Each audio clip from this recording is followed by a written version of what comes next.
മുക്കോണശാസ്ത്രം part 7. മുക്കോണശാസ്ത്രം part 6 വരെ പറഞ്ഞതെല്ലാം ത്രികോണവുമായി ബന്ധപ്പെട്ട കാര്യങ്ങളാണ്. അതായത് മുക്കോണശാസ്ത്രത്തിൻ്റെ പ്രായോഗിക രൂപങ്ങളാണ്. ലോകത്ത് ഭാരത ജനത അല്ലാതെ മറ്റൊരു ജനതയും ഇതുപോലെ ബൃഹത്തായ അടിസ്ഥാനപരമായ മനുഷ്യൻ ജീവിക്കുന്നതിനാവശ്യമായ അവൻ്റെ അടിസ്ഥാന ജീവിതത്തിന് ആവശ്യമായ കണ്ടുപിടുത്തങ്ങൾ നടത്തിയിട്ടില്ല. അത്ഭുതകരമായ കാര്യമാണത്, അവിശ്വസനീയവും. ഓരോ കണ്ടുപിടുത്തവും പതിനായിരക്കണക്കിന് വർഷങ്ങൾ എടുത്ത് കണ്ടുപിടിച്ചതും വികസിപ്പിച്ചതുമാകാം. നമ്മുടെ ദൈനംദിന ജീവിതത്തിന് ആവശ്യമായ സകലമാന ആശയങ്ങളും വസ്തുക്കളും ഭാരതീയരാണ് ലോകത്തിന് വേണ്ടി വികസിപ്പിച്ചത്.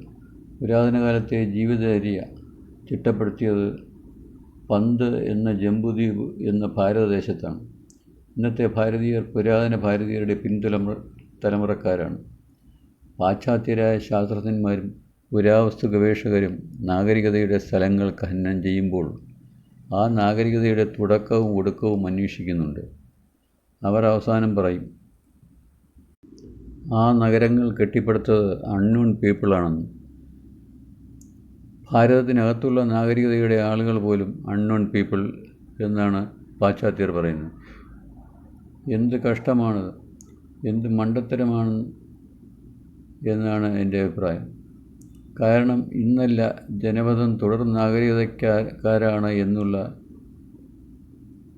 സാമാന്യ ബുദ്ധി പോലും അവർക്കില്ലാതെ പോയി.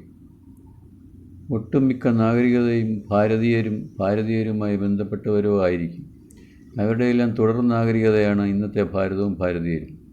ഇപ്പോൾ അസിറിയക്കാരെ എടുത്താലും ബാബിലോണിയക്കാരായാലും ഇളാംകാരായാലും, ഇളാം എന്നൊരു ദേശമുണ്ട്, ഈഴം എന്നാണ് തമിഴിൽ പറയുന്നത്. ഈജിപ്തുകാരായാലും മയന്മാരായാലും സായിപ്പിന് അൺനോൺ പീപ്പിൾ തന്നെ. എന്നാൽ നമുക്കറിയാം, പൂന്തിപ്പോയ കുമാരിഖണ്ഡമാണ് പന്ത് എന്ന ദേശം. പൂന്തുക, പൂന്തൽഖണ്ഡം, പന്ത് എന്നീ വാക്കുകൾ അതുമായി ബന്ധപ്പെട്ടതാണ്. ഇത് മലയാളിക്കും തമിഴിനും അറിയാം. അല്ലെങ്കിൽ വേണ്ട, ഒരു കാര്യം ഞാൻ പറഞ്ഞു തരാം. മലയാളികളാണ് സിന്ധു നാഗരികതയുടെ ഇന്നത്തെ പിന്തുടർച്ചക്കാർ. കാരണം പറഞ്ഞു തരാം. കേരളമാണ് ലോകത്തിൽ ഏറ്റവും വേഗത്തിൽ നഗരവൽക്കരിക്കപ്പെട്ടുകൊണ്ടിരിക്കുന്ന സ്ഥലം.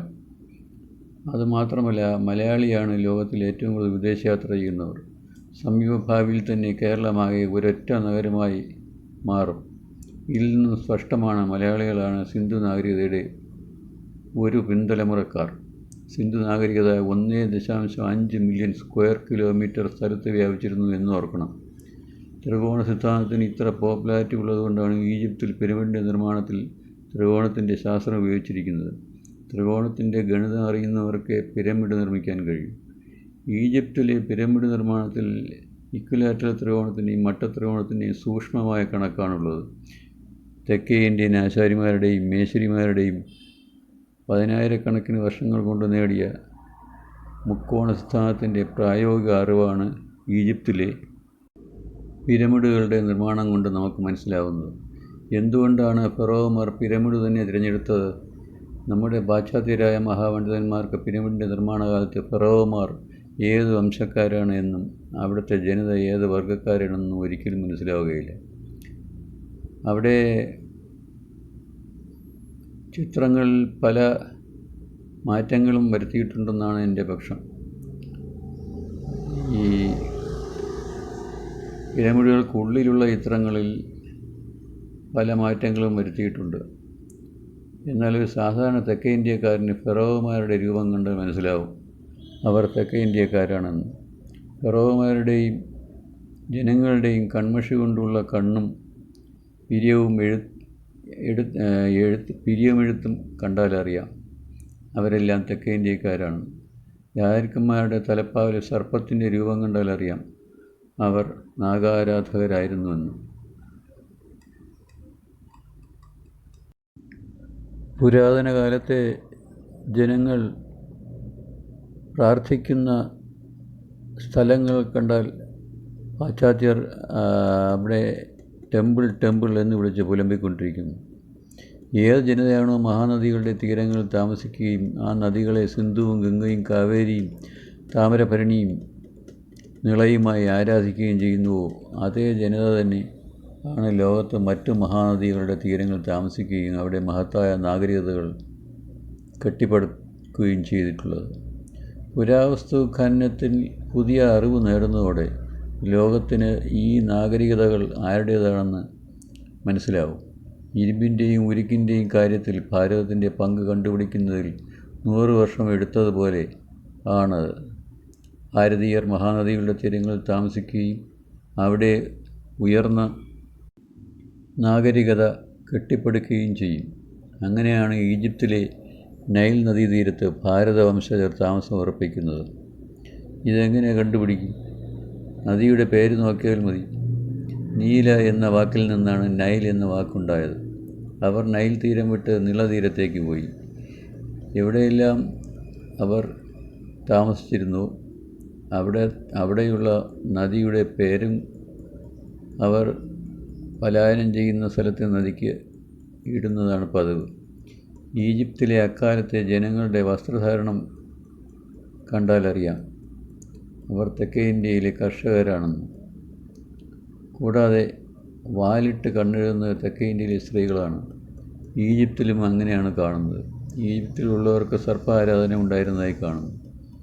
ഇതുവരെ പറഞ്ഞതിൽ എന്തെങ്കിലും തെറ്റുണ്ടെങ്കിൽ അറിവുള്ളവർ പറഞ്ഞാൽ തിരുത്താൻ തയ്യാറാണ്. പുരാവസ്തു ഗവേഷണം തോൽക്കുന്ന സ്ഥലത്ത് സ്വന്തം അനുഭവങ്ങൾ വിജയിക്കുകയും ഇൻഡ്യൂഷൻ വഴി ആ ദുർഘട നിമിഷങ്ങൾക്ക് ഒരു പരിഹാരം ഉണ്ടാവുകയും ചെയ്യും. ഒറ്റക്കാടിൻ്റെ നൈൽ ഡയറിയിൽ പറഞ്ഞിരിക്കുന്നത് ശ്രദ്ധിച്ചാലും എസ്.കെ. പൊറ്റക്കാടാണ്. നൈൽ ഒരു മഹാകാവ്യമാണ് എന്നാണ് തുടക്കം. നൈൽ നദിയുടെ ഉത്ഭവസ്ഥാനമായ റിപ്പൺ വെള്ളച്ചാട്ടത്തിൻ്റെ പേര് ഉക്കറവേ എന്നാണ്. ഇന്ത്യയിലെ പുരാതന ഹിന്ദുക്കൾക്ക് നൈൽ നദിയെക്കുറിച്ചും അതിൻ്റെ ഉത്ഭവസ്ഥാനത്തെക്കുറിച്ചും വ്യക്തമായ അറിവുണ്ടായിരുന്നു എന്നതാണ് സത്യം. പുരാണങ്ങളിൽ നൈൽ നദിയെ കൃഷ്ണ എന്നാണ് പറഞ്ഞു കാണുന്നത്. നീല നൈൽ എന്നാണല്ലോ നദിയെ ഇന്ന് വിളിച്ചു വരുന്നത്. പുരാതന ഹൈന്ദവർക്ക് വിക്ടോറിയ തടാകത്തിൻ്റെ വടക്കും തെക്കുമുള്ള പ്രദേശങ്ങളുമായി എന്തോ ചില ബന്ധങ്ങളും ഉണ്ടായിരുന്നതായി discovery of the source of the Nile എന്ന പുസ്തകത്തിൽ പറഞ്ഞിരിക്കുന്നു. ഇത് എസ്.കെ. പൊറ്റക്കാടിൻ്റെ വാക്കുകൾ. സുഹൃത്തുക്കളെ, പണ്ട് ചാനലിൻ്റെ മുക്കോണ സ്ഥാനത്തിൻ്റെ എപ്പിസോഡ് ഇവിടെ അവസാനിക്കുകയാണ്. അടുത്ത എപ്പിസോഡ് മഹാനദികളും നാഗരികതകളും എന്നതാണ്. മുടങ്ങാതെ കാണുക, ഷെയർ ചെയ്യുക, കമൻസ് ഇടുക. സബ്സ്ക്രൈബ് ചെയ്തിട്ടില്ലാത്തവർ ദയവ് ചെയ്ത് സബ്സ്ക്രൈബ് ചെയ്യുക. നന്ദി, നമസ്കാരം. അടുത്ത എപ്പിസോഡ് ലോകത്തിലെ നാഗരികതകളും നദികളും മറക്കാതെ കാണുക. Thank you for listening.